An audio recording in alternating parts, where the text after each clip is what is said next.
Good morning प्यारे विद्यार्थियों, online class में आपका स्वागत है। हाँ तो प्यारे विद्यार्थियों, आज बात करते हैं भारतीय कृषि के बारे में। और आपकी जो तीसरी महत्वपूर्ण खाद्यान्न फसल है मक्का, कौन सी है? मक्का। उसकी भौगोलिक दिशाओं के बारे में बात करेंगे। तो मक्का ये खाद्यान्न एवं औद्योगिक फसल है जो स्टार्च और ग्लूकोज निर्माण करने वाले उद्योगों के लिए कच्चा माल तैयार करता है। स्टार्च और ग्लूकोज निर्माण करता है। इसके साथ साथ अगर बात करें तो ये एक पुर्तगाली पौधा है। कौन सा पौधा है? पुर्तगाली पौधा।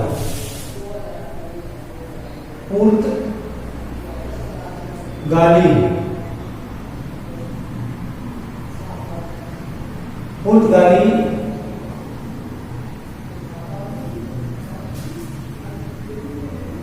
पौधा है जो यहाँ भारत में ला करके और इसका उत्पादन है वो किया गया है। मक्के की फसल की अगर हम बात करें तो लगभग आपके 120 से 30 डिग्री सेंटीग्रेड तापमान, यानी 120 डिग्री से 130 डिग्री सेंटीग्रेड तापमान का होना आवश्यक है। इसके साथ साथ अगर हम बात करें 50 से 100 सेंटीमीटर वर्षा का होना आवश्यक है। नाइट्रोजन युक्त गहरी मिट्टी, नाइट्रोजन युक्त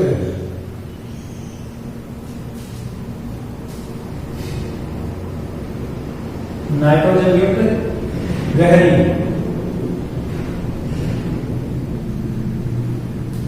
मिट्टी जिसमें जल निकासी की पर्याप्त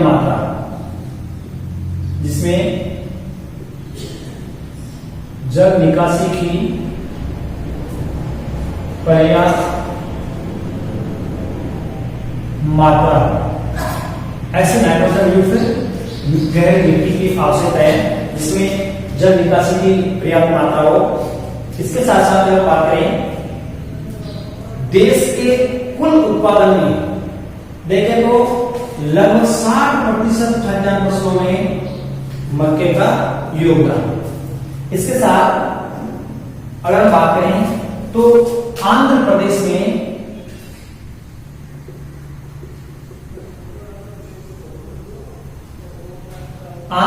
में देश का लगभग 19.3% भाग जो मक्का है वो पैदा होता है। कर्नाटक में लगभग आपके 16.78% भाग, राजस्थान में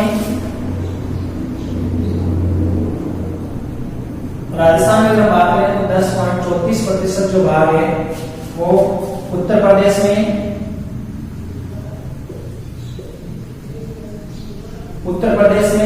10% भाग, गुजरात में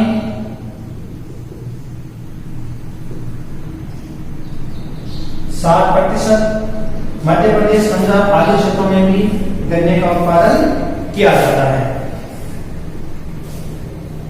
तो इस तरह से गन्ना खरीफ की फसल है। पुर्तगालियों के द्वारा भारत में 17वीं शताब्दी में ये लाया गया था और उसके बाद भारत में इसका उत्पादन किया जाता है। 120 से 130 डिग्री सेंटीग्रेड तापमान की आवश्यकता है। साथ साथ 50 से 100 सेंटीमीटर तक की वर्षा होना आवश्यक है।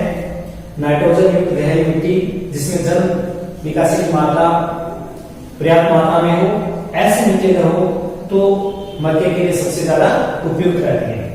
देश के कुल उत्पादन का लगभग 60% भाग आप देखोगे तो आंध्र प्रदेश में 19.3% है, कर्नाटक में 16.78% है। इसके साथ साथ राजस्थान में 10.34% है और यूपी में 10% और गुजरात में 7% मक्के का उत्पादन किया जाता है। इसके अलावा हम बात करें तो राजस्थान में मक्के का उत्पादन सबसे ज्यादा कोटा, बुंदी, बारां, झालावाड़, उदयपुर राजस्थान में राजस्थान में अगर हम बात करें तो आपके कोटा, बूंदी, बारा, झालावाड़,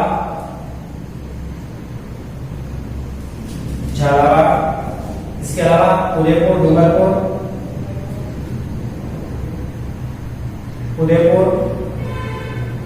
डूंगरपुर, अजमेर, गंगानगर, हनुमानगढ़,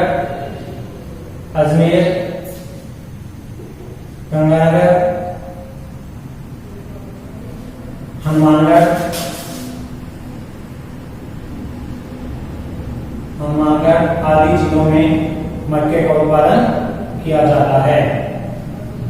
तो राजस्थान के अंदर इन जिलों से मक्के का बहुत मात्रा में उत्पादन किया जाता है। मक्का के उत्पादन की दृष्टि से अगर हम देखें तो विश्व में भारत का 10वां स्थान है। विश्व में मक्का उत्पादन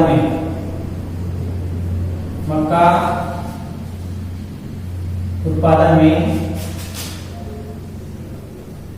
भारत का 10वां स्थान। इस दृष्टि से अगर हम देखें तो हमारा राष्ट्र विश्व में 10 नंबर पर मक्का उत्पादन करने में अपना स्थान वो रखता है। परंतु इस फसल का उत्पादन कम होने के कारण इसका निर्यात नहीं किया जाता। यानी मक्के की जो फसल है इसका उत्पादन हमारे यहाँ पर कम होता है, इसलिए हमारे राष्ट्र से इसका निर्यात वो नहीं किया जाता है। तो ये मक्के के लिए आवश्यक दशाएं हैं कि किन दशाओं के आधार पर मक्के की अच्छी फसल है वो तैयार वो की जा सकती है। तो इन सभी दशाओं का होना आवश्यक है, जिसके कारण हम अच्छी मात्रा में मक्के की फसल का उत्पादन कर सकते हैं। अब हम चौथी खाद्यान्न की जो फसल आपके बाजरा के लिए कितना तापमान, बारिश आदि का होना आवश्यक है। तो नेक्स्ट आपकी फसल है बाजरा।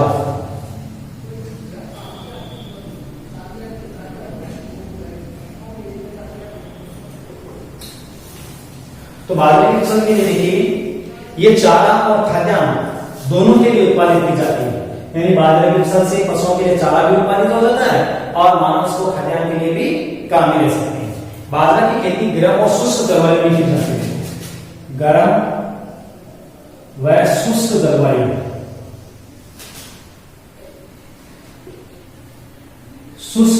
में खेती होती है बाजरे की फसल। दूसरी बात यह कि ये जून में बोई जाती है और अक्टूबर के मध्य तक इसको काट लिया जाता है। ये खरीफ की फसल है।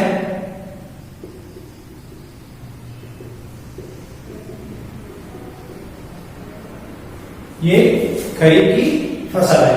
इसके साथ अगर हम बात करें तो 250 से 350 डिग्री सेंटीग्रेड तापमान,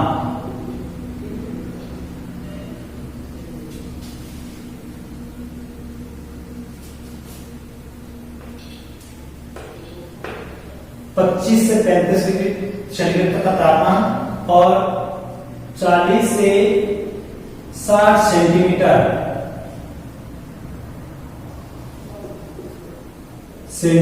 तक वर्षा का होना आवश्यक है। इसके साथ साथ अगर हल्की मिट्टी जिसमें जल की निकासी की उपयुक्त दशा वाले भागों में हो जाती है। मिट्टी में अगर हम बात करें तो हल्की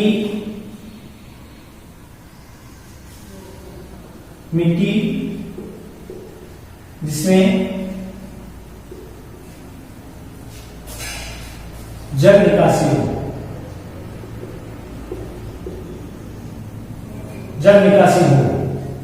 यानी जैसे रेतीली मिट्टी है, बालू जो मिट्टी है उसमें बाजरे की फसल सबसे ज्यादा उपयुक्त मानी जाती है।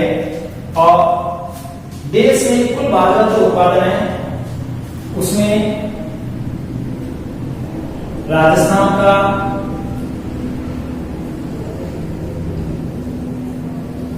देश के कुल उत्पादन में राजस्थान 42%, बाहर में बाजरे का उत्पादन किया जाता है। महाराष्ट्र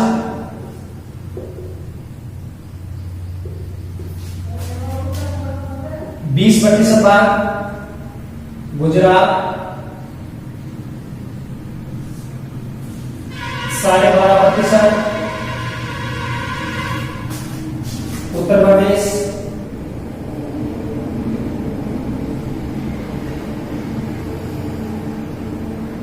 11%। वह शेष बात करें राज्यों में, जैसे आंध्र प्रदेश है, मध्य प्रदेश है, कर्नाटक, पंजाब आदि राज्यों में बाजरे का उत्पादन हो किया जाता है। अगर हम राजस्थान में बात करें तो राजस्थान में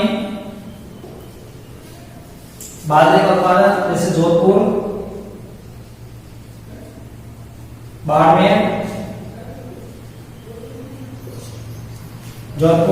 बाड़मेर, जैसलमेर, बीकानेर, सीकर, गंगानगर,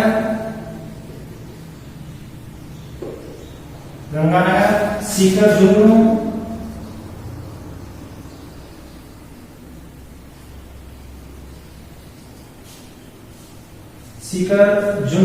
अलवर, जयपुर व जालौर सहित अन्य जिलों में भी बाजरे का उत्पादन किया जाता है।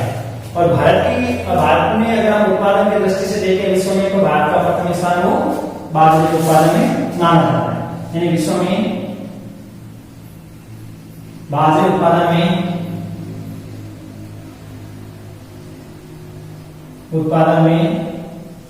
भारत प्रथम स्थान रखता है। विश्व में बाजरा उत्पादन में हमारे राष्ट्र का प्रथम स्थान है। तो बाजरे के लिए आवश्यक दशाएं हैं कि गर्म और शुष्क जलवायु में इसकी खेती की जाती है। साथ साथ खरीफ की फसल है।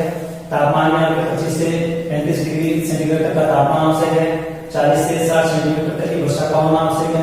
हल्की मिट्टी जिसमें पानी जल की निकासी की उपयुक्त हो। देश के कुल उत्पादन में राजस्थान में लगभग 42% बाजरे का उत्पादन होता है। महाराष्ट्र में 20% होता है। गुजरात में 12.5% उत्पादन किया जाता है और उत्तर प्रदेश में 11% उत्पादन होता है। राजस्थान में अगर बात करें तो निश्चित रूप से जोधपुर, बाड़मेर, जैसलमेर, बीकानेर, सीकर, गंगानगर, इसके साथ साथ झुंझुनू, अलवर, जयपुर, जालौर आदि जिलों में बाजरे का उत्पादन किया जाता है।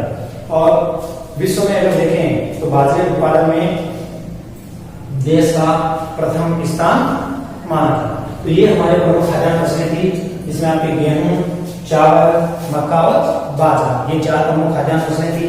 अब अगर हम बात करते हैं मुद्रादायनी फसल की, हमारे यहाँ पर कौन कौन सी मुद्रादायनी फसलें हैं और उनके लिए किन किन फसलों का होना आवश्यक है। तो इनके लिए कितना तापमान है, वर्षा है, देश के कुल उत्पादन में इनका कितना योगदान है। तो सबसे पहले जो मुद्रादायनी फसल आती है वो आती है गन्ना।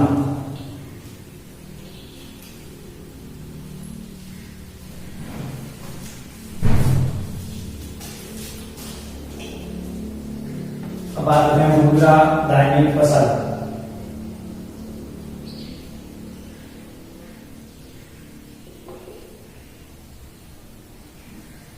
ये आपकी मुद्रा दायनी फसल है।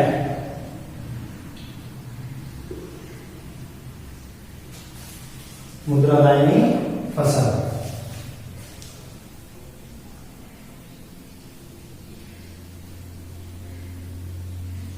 मुद्रा दायनी फसल में गन्ना सबसे महत्वपूर्ण स्थान रखती है। ये जो पौधा है मूल रूप से अगर हम देखें तो बांस वनस्पति का वंशज माना जाता है। मूल रूप से भारतीय जो बांस फसल के वंशज के रूप में गन्ने का माना जाता है और ये व्यावसायिक फसलों में से एक मानी जाती है। और व्यावसायिक फसलों में भी गन्ना प्रथम स्थान पर माना जाता है।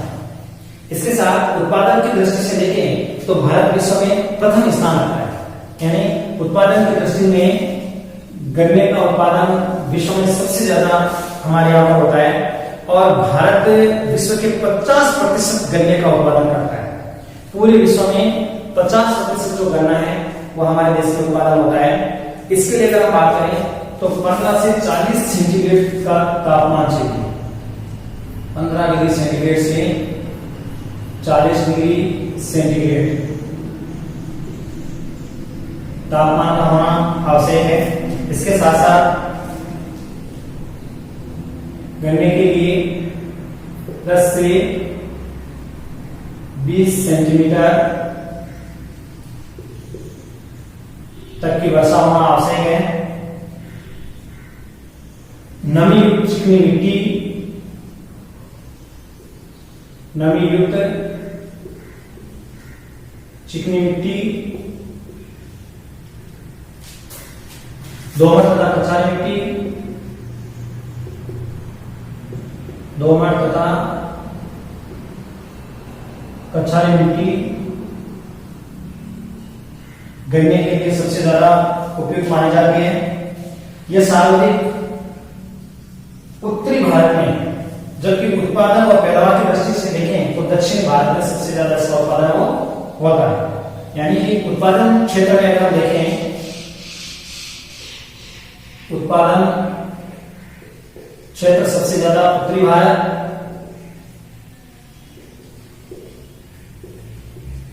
उत्तरी भारत में इसका सबसे ज्यादा उत्पादन, लेकिन यदि पैदावार की दृष्टि में देखें, पैदावार की दृष्टि में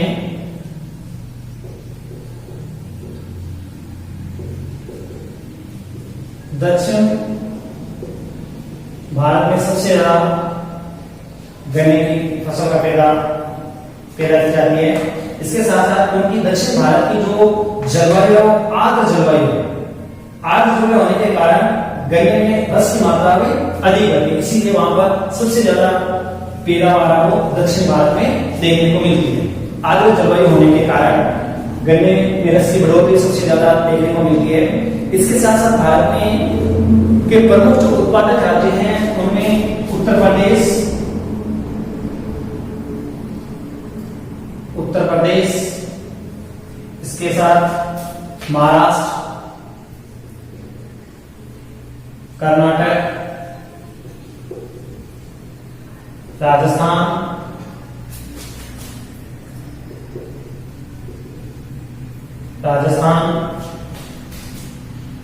तमिलनाडु,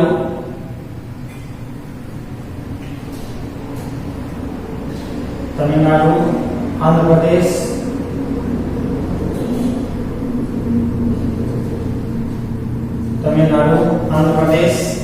आदि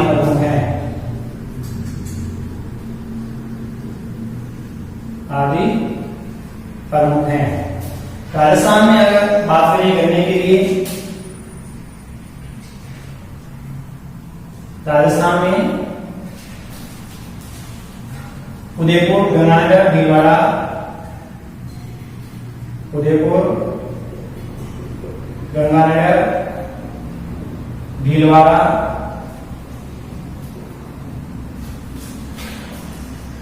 चित्तौड़ व बूंदी, चित्तौड़ में बूंदी में गन्ने का उत्पादन किया जाता है। गन्ने का उत्पादन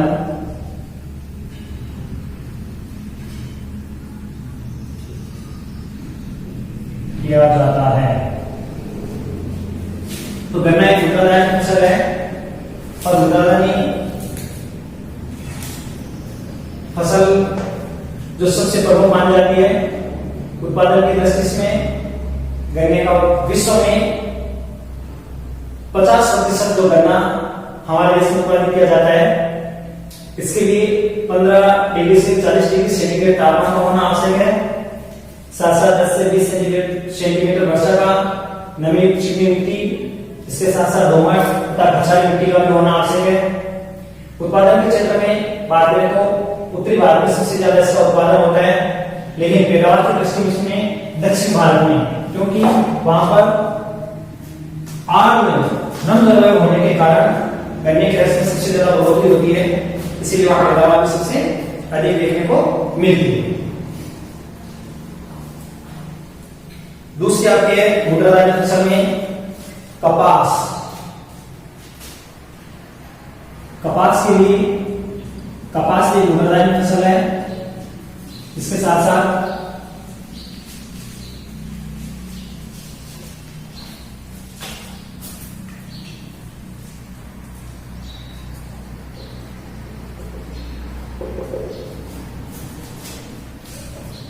भारत में सूती वस्त्र के प्रयोग के संबंध में उल्लेखनीय है।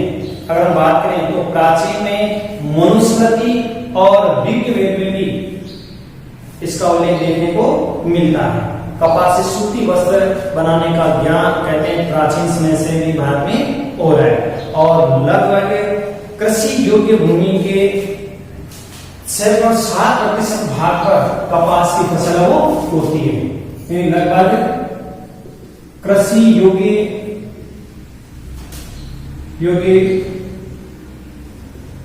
भूमि पर कृषि योग्य भूमि का अगर 6.7% भाग पर कपास की फसल की पैदावार की जाती है। इसके साथ साथ ये खरीफ के मौसम में बोया जाता है। ये खरीफ की फसल है और उसी मौसम में कपास की पैदावार की जाती है। इस फसल के तापमान लगभग 20 डिग्री सेंटीग्रेड से 35 डिग्री सेंटीग्रेड तक का तापमान होना आवश्यक है। इसके साथ साथ 80 सेंटीमीटर से लेकर 150 सेंटीमीटर तक की वर्षा का होना आवश्यक है, और गहरी तथा काली मिट्टी,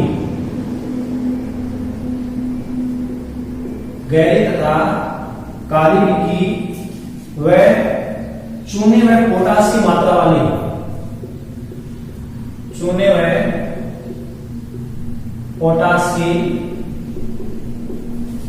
वाली भूमि उपयुक्त मानी जाती है। भूमि कपास के लिए उपयुक्त मानी जाती है। भारत में कपास की 3 किस्म की फसलें हमारे देश में कपास की 3 किस्म की फसल पैदा की जाती है।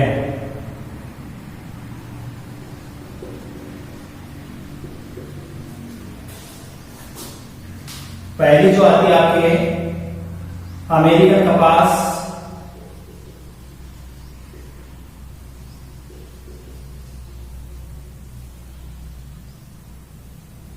दूसरी आपके मध्यम रेशे वाली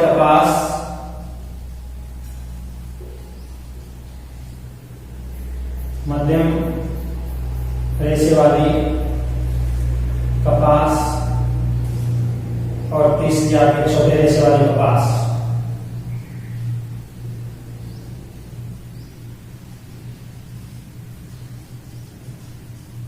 इस प्रकार से हमारे यहां पर 3 प्रकार की कपास का उत्पादन किया जाता है। उत्पादन की दृष्टि से गुजरात प्रथम स्थान पर है। उत्पादन की दृष्टि से गुजरात प्रथम स्थान पर महाराष्ट्र, द्वितीय स्थान पर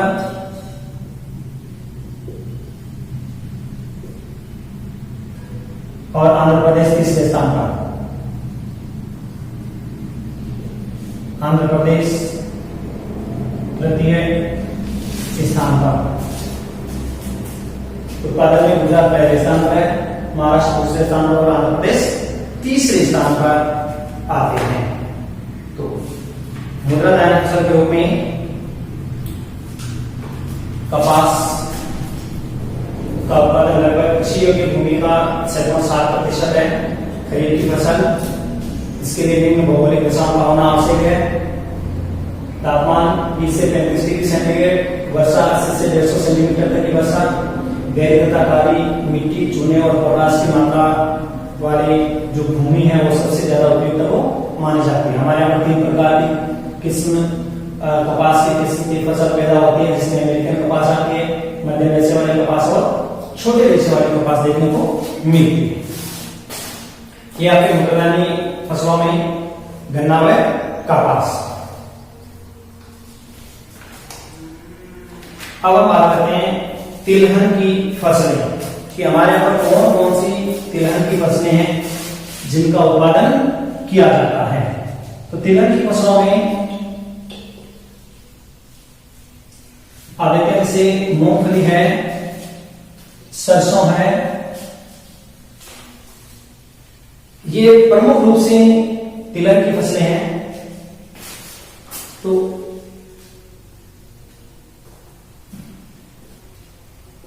तिलहन की फसल इनमें सबसे प्रमुख आपके मूंगफली,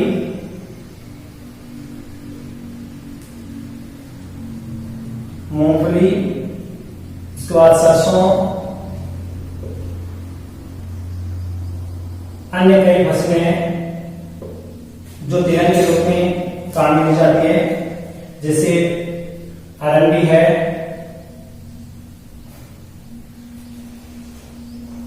जो आपके साबुन ल्यूब्रिकेंट बनाने, चमड़ा शोधन के काम में ली जाती है।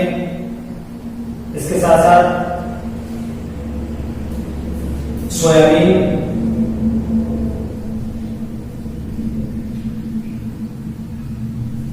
आदि जो फसलें हैं वो तिलहन के रूप में काम ली जाती है। देश में अगर बात करें सोयाबीन के उत्पादन में, तो लगभग 70% जो सोयाबीन है वो मध्य प्रदेश से, 20% महाराष्ट्र से और 10% भाग राजस्थान से पैदा की जाती है। तो तिलहन की जो फसलें हैं इनमें सबसे पहले आपके मूंगफली और सरसों, इन दोनों का उत्पादन तिलहन के रूप में वो किया जाता है।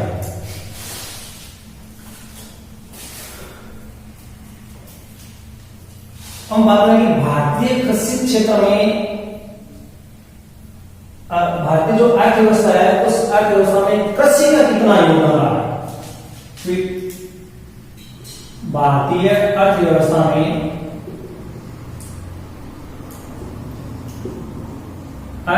में कृषि का क्या योगदान है।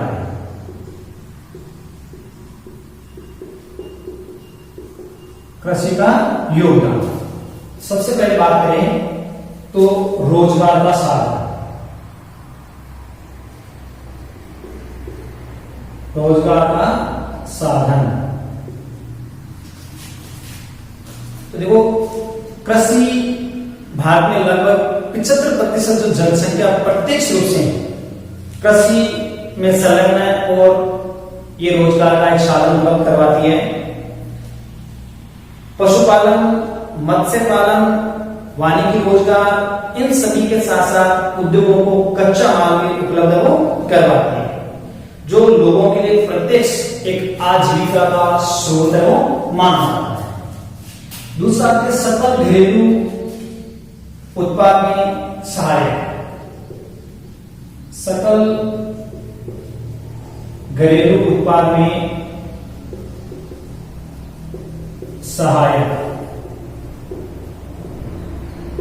सकल घरेलू उत्पाद में, तो जैसे आप जानते हैं जीडीपी का नाम आपने सुना होगा, तो सकल घरेलू उत्पाद में भी हमारी जो कृषि है वो सबसे ज्यादा महत्वपूर्ण योगदान रखती है। और आज अगर हम बात करें कि भाई सकल घरेलू उत्पाद में अगर हम देखें तो धीरे धीरे कृषि क्षेत्र का योगदान कम हो रहा है, द्वितीय और तृतीय क्षेत्र में क्या हुई है, बढ़ोतरी हुई है। अगर 1950 से लेकर के आप 2011 तक देखें तो लगभग 2011-12 में 15% योगदान ही कृषि का रह गया था, जबकि जो द्वितीय और तृतीय क्षेत्र हैं उनमें सबसे ज्यादा क्या हो रही है, बढ़ोतरी हो रही है। अर्थव्यवस्था वैसे 3 क्षेत्रों में देखा जाता है और इन तीनों क्षेत्रों में सबसे पहले कृषि, फिर उद्योग और फिर सेवा क्षेत्र में। तो दूसरा और जो तृतीय जो अवस्था है आज में सबसे ज्यादा बढ़ोतरी देखने को मिलती है। तीसरा आपके विदेशी व्यापार में योगदान, विदेशी व्यापार में योगदान, विदेशी व्यापार में किस योगदान देता है कि भारत जो बेसिक जो कृषि है उस कृषि के निर्यात में लगभग 2% का अपना योगदान करता है। और भारत कृषि उत्पाद के निर्यात की दृष्टि से देखें तो विश्व में 10वां बड़ा राष्ट्र है, यानी कृषि से उत्पादित जो निर्यात है उसमें हमारा राष्ट्र 10वें स्थान पर वो अपना महत्वपूर्ण योगदान देता है और कुल निर्यात का लगभग 4था बड़ा क्षेत्र है। इसके साथ निर्यात के रूप में जिसमें आप चाय, चीनी, तिलहन, तंबाकू, मसाले, ताजे फल, बासमती चावल, ये आदि प्रमुख उत्पाद है जो भारत से दूसरे देशों में निर्यात किए जाते हैं और इनमें भारत का 2% का योगदान वो माना जाता है। इसके साथ साथ जैसे कृषि से सामग्री जो है जिसमें जूट है, कपड़े, मुर्गी पालन आदि का उत्पादन भी इसमें सम्मिलित किया जाता है और साथ साथ आयात में खाद्यान्न भी सम्मिलित किया जाता है। तो कहने का है कि विदेशी व्यापार में भी कृषि का लगभग 2% का योगदान वो माना जाता है। अगला आपके उद्योगों के लिए कच्चे माल की आपूर्ति, उद्योगों के लिए कच्चे माल की आपूर्ति,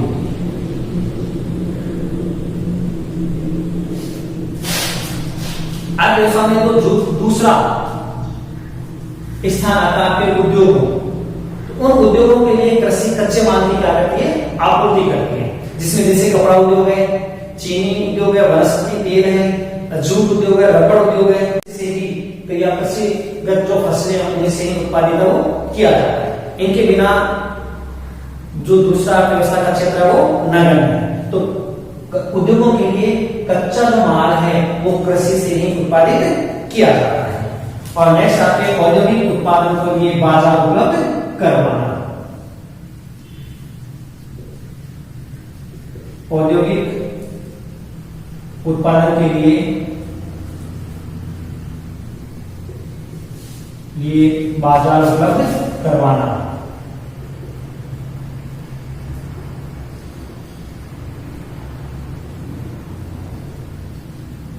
बाजार उपलब्ध करवाना। देखो भारत की 60% जो जनसंख्या है वो आज ग्रामीण क्षेत्रों में निवास करती है और कृषि पर निर्भर है। इसके साथ जैसे कृषि से संबंधित जैसे जो यंत्र है, जैसे ट्रैक्टर से जुताई करने वाला यंत्र है, खाद है, कीटनाशक यंत्रों के लिए ये क्षेत्र क्या करता है, बाजार उपलब्ध करवाता है। क्योंकि आप जो कृषि के लिए नई नई जो तकनीकी है उस तकनीकी के लिए बाजार उपलब्ध करवाने का कार्य भी करता है। तो कृषि के लिए नई तकनीक में ट्रैक्टर से जुताई करना है, रासायनिक खादों का उपयोग करना है, कीटनाशक दवाइयों का उपयोग करना है इनके लिए। और भारतीय कृषि का अगर हम आंकलन करें तो कृषि जहां भारत की अर्थव्यवस्था का आधार है वहीं ये रोजगार तथा आय के सृजन का भी साधन माना गया। यानी कृषि के साथ साथ में कृषि रोजगार उपलब्ध करवाती है। इसके अलावा ये आय सृजन का एक सबसे बड़ा साधन के रूप में माना गया। परंतु कृषि पर मानसून की निर्भरता तथा अनिश्चितता और अनियमितता बाढ़ और सूखे की विविक्षता के कारण धीरे धीरे उत्पादन क्या हो रहा है, कम हो रहा है।